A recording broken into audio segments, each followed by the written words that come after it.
மோடி பதவியேற்பு விழாவுக்காக ஜனாதிபதி மாளிகையில் ஏற்பாடுகள் தீவிரமாக நடந்து வருகின்றன. குடியரசு தின அணிவகுப்புக்கு நிகரான பாதுகாப்பு ஏற்பாடுகள் செய்யப்பட்டுள்ளன.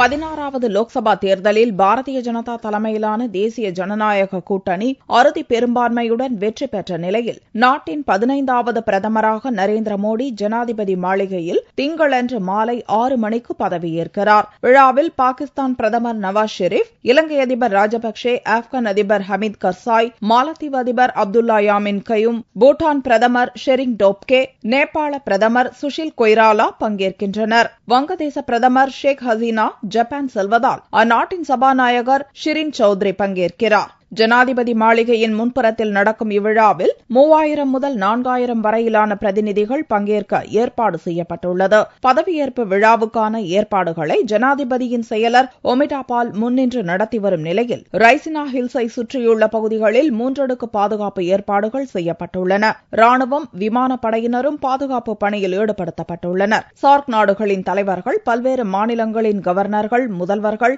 வெளிநாடுகளின் தூதர்கள் பங்கேற்கவிருப்பதால் குடியரசு தின அணிவகுப்புக்கு செய்யப்படுவது போல பாதுகாப்பு ஏற்பாடுகள் முழுவீச்சில் செய்யப்பட்டுள்ளதாக டெல்லி போலீசார் தெரிவித்தனர். 26 तारीख की राष्ट्रपति भवन में जो ओथ सेरेमनी है उसके लिए दिल्ली पुलिस ने व्यापक प्रबंध किए हैं.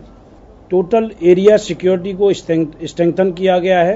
चारों तरफ पेट्रोलिंग बढ़ाई जाएगी, पुलिस प्रेजेंस बढ़ाई जाएगी.